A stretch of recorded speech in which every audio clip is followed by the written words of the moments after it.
नमस्कार दोस्तों। आज मैं 1.5 महीने की रिपोर्ट लेकर आपके सामने उपस्थित हूँ। हमने पिछली बार गड्ढे करा लिए थे पौधारोपण के लिए और खाद का इंतज़ाम भी हमने कर लिया था। तो उसके आगे हमारी जर्नी मैं आज आपके साथ शेयर कर रहा हूँ।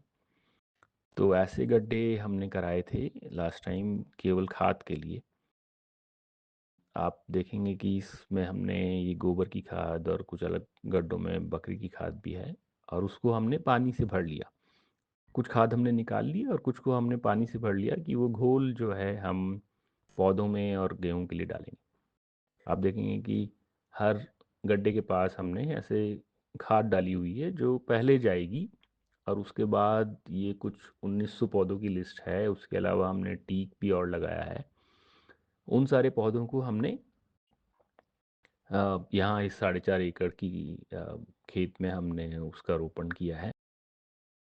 लिस्ट मैं आपको दोबारा से भी दिखाऊंगा, लेकिन प्राइमरली हमारे पास 200 आम के पौधे हैं, 700 पपीते हैं, क्योंकि हमने ये कोशिश की कि हालांकि पौधे हमने 14-14 फीट की डिस्टेंस पे और एक साइड में 10 फीट की दूरी पे लगाए, लेकिन हमने उसके बीच में पपीते जो हैं 5-5 फीट की दूरी पर हमने वो सारे लगा दिए।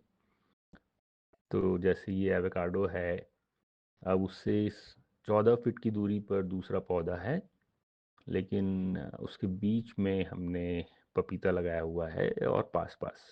तो पपीते को इतना ज़रूरत नहीं होता है, वो बढ़ जाएगा। इतने पास-पास भी वो बढ़ सकता है। तो इस तरीके से हमने सारे बीच में जो है साइड में दूरी 10 फीट है और सामने वैसे। ये कनेर लगाया हुआ है बाउंड्री पर। टीक भी हमने लगाया है बाउंड्री के पौधों के लिए। उसके बाद आप देखेंगे कि ये हमने जो गोबर की खाद और बकरी की खाद का जो घोल बनाया था हमने, तो हम जुताई नहीं करते हैं। तो गेहूँ हमने मिट्टी और बरसीम का बीज के साथ मिला के जो हम डाल रहे हैं, उससे पहले हमने ये पानी डाल दिया है। ये पहली फ़ोटोज़ हैं जब पहली बार गेहूँ की फसल उसका बीज फूटा है। तो आप देखेंगे कि पौधे जो हैं सारे लगे हुए हैं। उनके बीच में ही हमने गेहूँ बिना जुताई के केवल डाला है। मिट्टी के साथ मिला के उसको आपने छींट दिया है। बरसीम का बीज भी हमने डाला है, वो नाइट्रोजन फिक्सर है, तो उसकी ज़रूरत है ज़मीन को, क्योंकि हम कोई और फर्टिलाइज़र हम यूज़ नहीं कर रहे हैं। केवल हमने खाद शुरुआत में डाली है, गोबर की खाद और बकरी की खाद।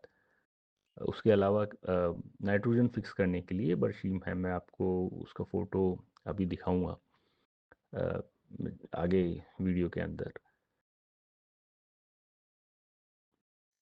ये 4.5 एकड़ में 1 एकड़ में हमने गेहूँ किया है और बाकी सारी जगह हमारा पौधारोपण हो चुका है।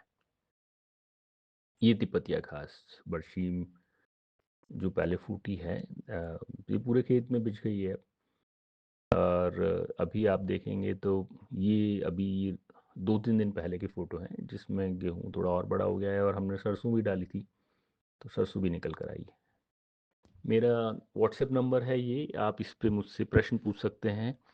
मैं फ़ोन नहीं उठाऊँगा, लेकिन चैट पे आपको जवाब दे सकता हूँ। धन्यवाद।